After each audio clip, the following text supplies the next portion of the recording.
everyone, and welcome to our new episode of the Expat Career and Lifestyle podcast. This is Dominika, your host, and today I am coming to you with a very special guest, Nina Hobson. She is a blogger, life coach, and stay-at-home mom. She ran a award-winning blog for women living abroad called The Expat. Nina has written also for the magazines like The Telegraph, Psychologist, Psychology Today, and Business Insider. And today we are going to speak about shifting from career woman to stay-at-home mom. So welcome, Nina. Thank you for being with us today. Thank you, Dominika. Absolute pleasure. Thank you. Great. So tell us more about you and how your international journey started.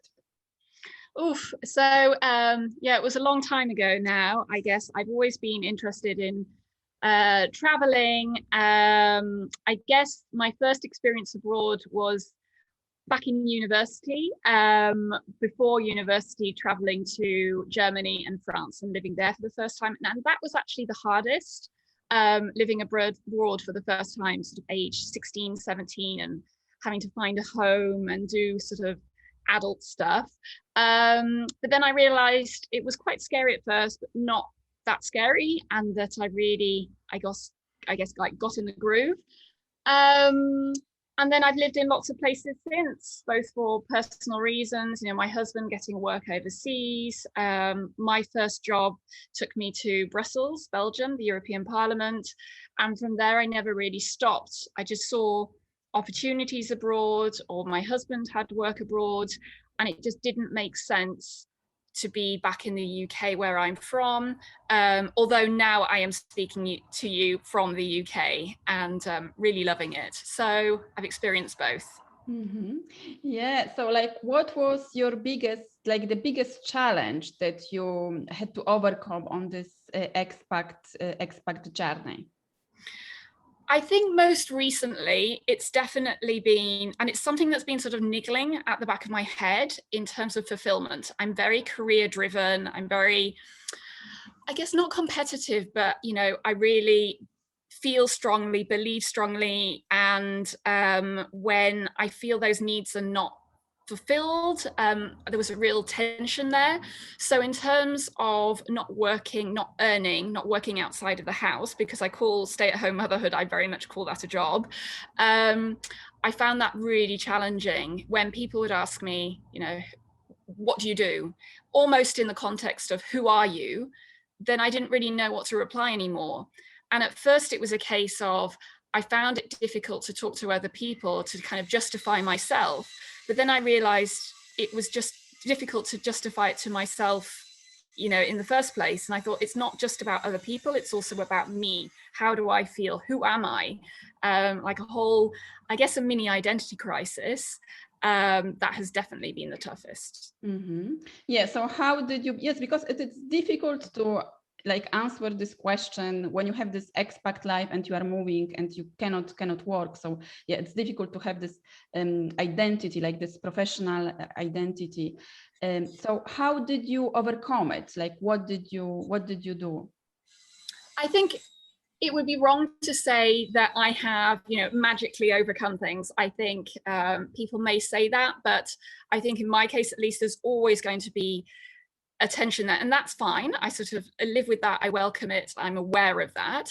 The things that have helped me most have been talking with other women in my situation. So realizing that I'm not alone, that these feelings are very valid. Just talking it out with other like-minded women really, really helped. And then realizing that life abroad was a choice. At the end of the day, I'm not, a refugee. I haven't fled a war, that I chose to go into these situations. Now, the choices I made were not always easy choices. I felt sometimes that it was a very difficult choice and that, I didn't really have any other options. But then when I laid it out on the table and thought, well, I could go back to the UK, or I could start working and put the kids into, full-time childcare, etc., then it kind of felt less of a burden on me.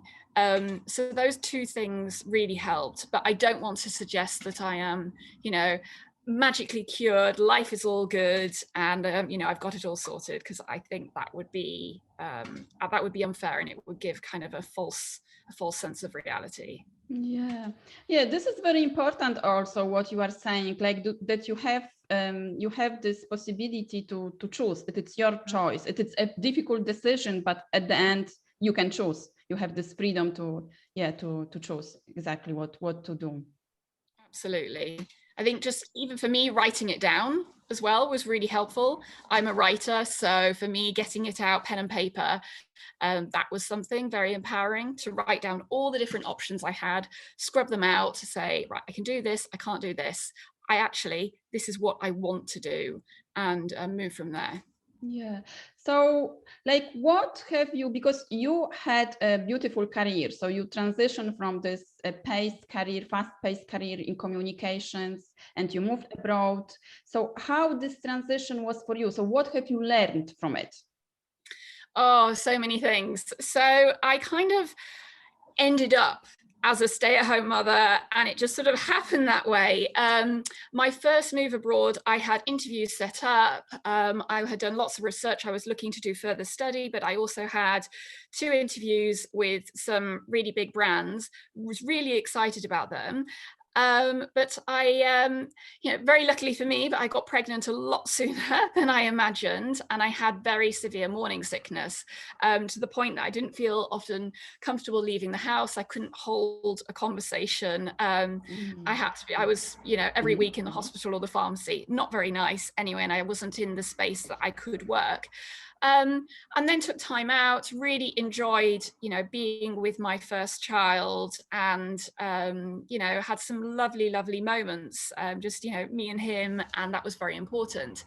And I remember speaking to a friend at that stage, and she talked about, we were having lunch, and she said, I'm looking now in terms of my career, because I've had 2 kids and I can't just do lunches and friends, it's just not enough. And I remember feeling sort of a bit offended, thinking, well, we're having a nice time now. We're not just talking about mum stuff. We were there talking about, politics and careers and stuff going on. But she said, at the end of the day, something's missing. And I thought, fair enough. And then another friend did exactly the same thing about a year later. And again, I remember thinking, you're worrying too soon, and we have a wonderful life, we should be so grateful. And then I think it was when my first child got to about 2 years old, for me, that was the moment I thought, you know what, I need something else, and this isn't enough. Like, I am loving being a mother, and I'm so grateful for that. But I kind of resented that I needed to say, I'm really grateful for my life abroad, I'm really grateful for my child, as a caveat to saying, but can I actually just say that I want something more, without feeling greedy almost? And there's so much going on in your head, when you talk about wanting to get back into work, or not wanting to go back into, work as in paid work. There's a lot of internal struggle or tension, or at least there was in my case. Mm-hmm. Yeah. So, like, what did you do? How did you took those steps, to create a new, let's say, professional path for you, like a new career? So I spoke to lots of people. I spoke to ex-colleagues, and that would be, I guess, a number one. I don't like to give advice, because I think everybody's situation is so different, but it was really useful for me keeping in contact with ex-colleagues who have been wonderful about keeping me in the loop, and that I can call on for references and just general advice, contacts. So I sort of went to them and said, look, I've got some ideas. What do you think?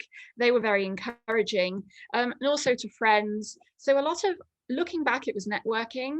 At that time, it felt much more informal. And that's when I started to do the blog, because I couldn't get into writing because I didn't have any persona, I didn't have any credibility. So if I went to an editor and said, I want to write this, they would say, well, who have you written for before? Who are you? What makes you a special person to write about this? Why you? And I couldn't respond to it. So I started the blog, I guess, as a cathartic experience for me, to get a lot of things off my chest, and to kind of, I think, connect with other women. bit of a networking exercise and as a means to get into writing. Really enjoyed it and had so many wonderful connections with other women that have been experiencing the kind of things I have and have said this rings true a lot. And I've been quite open in terms of some of the really difficult things I've been through. Like my child had an allergic reaction, really severe, and it was horrible. I couldn't get drugs. We were over in Chile and horrible, and people just came to the rescue. So it started out as just a little side project, something to kind of just keep me going and see where I would get to. And yeah, it's developed into something much bigger now. And I've got more into the, I guess, independent freelancer side of things. Whereas before, I guess I was more of a, you tell me what to do and I will do it well kind of person. Yeah. So like, what would you advise, like, for example, to an expat woman or international woman who is like thinking about, or she, for example, doesn't know how to find her career path or her new professional identity, like a true calling? Okay, so one of the things that was, I won't say advised, but that were helpful for me personally was gathering feedback. So going out to friends and colleagues and saying, I've got this idea, what do you think? Or what do you think are my biggest strengths? And take it from there and really map out what you're good at, what you'd like to do, what are your strengths, what do you enjoy on a day-to-day basis, where would you like to be in 10 years time, and kind of gather feedback from people around you that you really trust their opinions of. So it could be colleagues, it could be friends, it could be former fellow students or professors at your university. And to do that, I think it's really important to maintain relationships. So build relationships. That was something else that has been really important for me and that I'm sensing that I need to do a lot more of, to be honest, is keeping in contact with people from abroad, because it's so difficult, when you move and you're moving and there's so much going on, to have the time to keep up with, to stay on the radar with other people. So that would be, I guess, another thing that I would, that has been useful for me, is maintaining contacts with a view to networking as well. Networking, and gathering feedback, this is very important, and like having those relationships.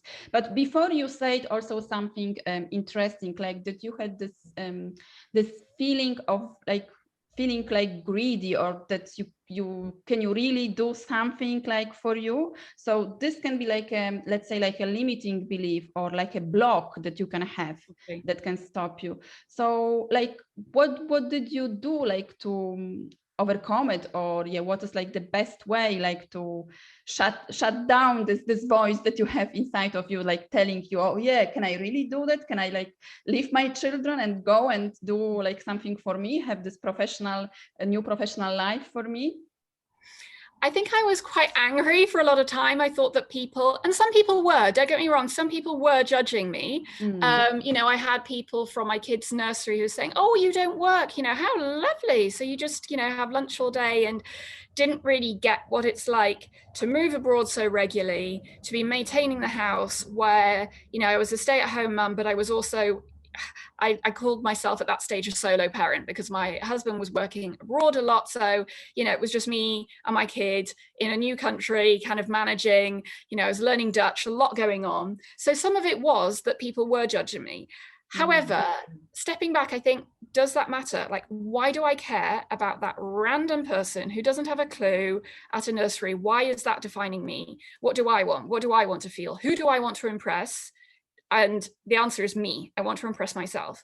And then I started to think about these, if you like, these characters in my head. So I had, guilty Nina, greedy Nina, career Nina, competitive Nina, and to try and look at those different characters and dial them up and down as needed. So this very, I guess, competitive, career-driven has served me very well in terms of I haven't just, sat back, and I'm very, very proactive at finding work and, doing stuff. However, if it tips over to the balance that I start to feel frustrated and I start to feel exhausted and burnt out because I'm doing too much, then that's not healthy, and I have to recognize that.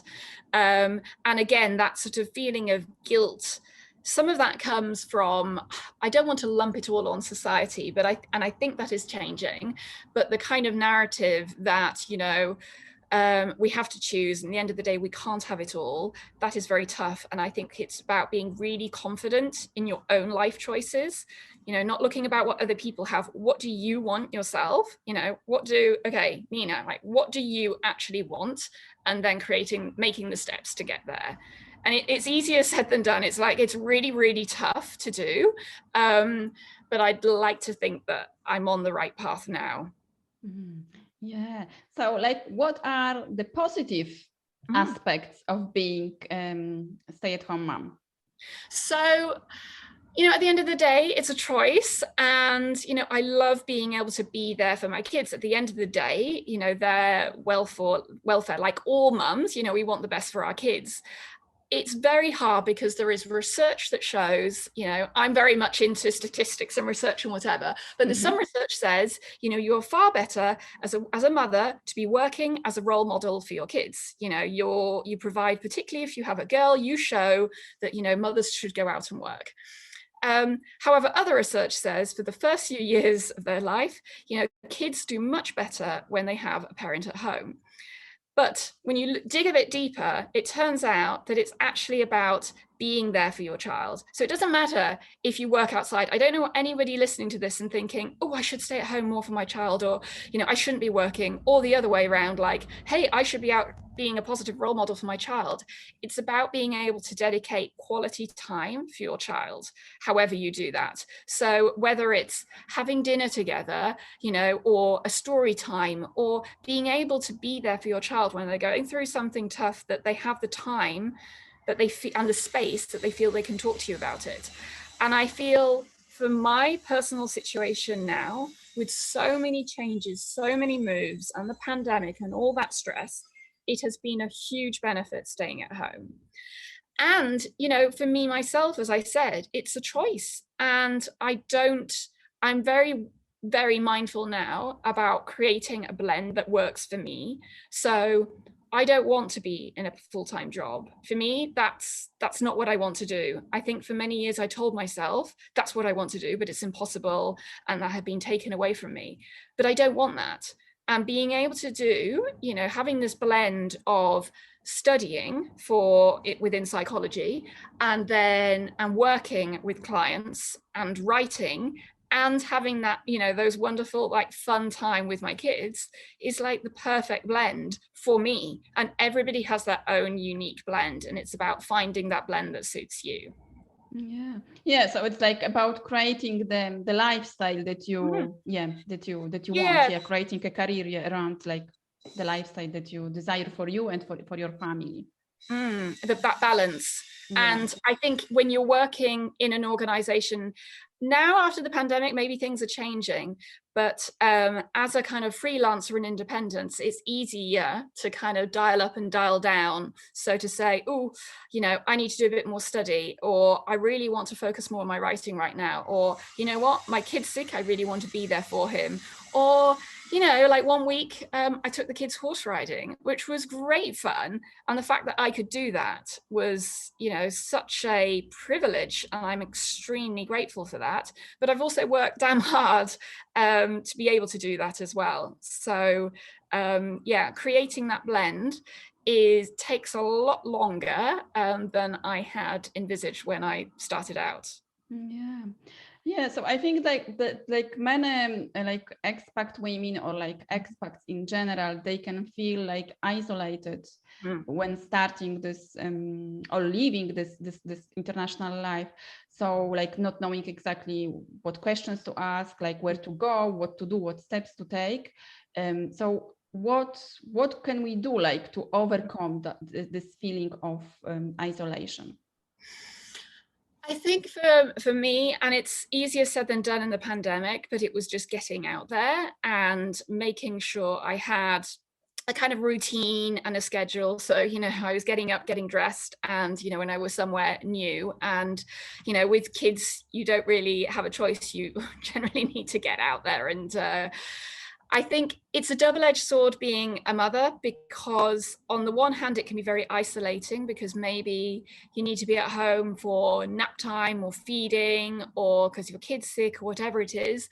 On the other hand, it does give you a kind of route into meeting a lot of fellow mums that, maybe you're going through some of the things that you are, that resonate with you, that you get on with. So it's kind of like an icebreaker, if you go to the park and, just like having a dog, or a commonality, or, a work thing, or whatever it is, I have found it really easy to bond with fellow mothers, really smart women from all different countries, through kids. So doing that, I think social media was really important for me. Like, I've met people through my blog, through Instagram, through Facebook groups have been brilliant when I've been living abroad as well. And keeping an open mind. I'm very cautious in terms of personal safety. So I'd always meet up in a public space, first of all. But I've met some incredible people, through these different experiences abroad. And being a mother, I think, hasn't got in the way. If anything, it's, helped me.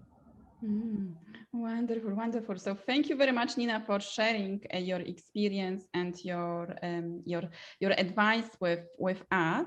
So tell us, what are your projects for the future? So right now, considering a move abroad, but everything's so up and down with the pandemic, it may be that I'm staying in the UK and commuting very, very far away for a little while. So that's going to be interesting.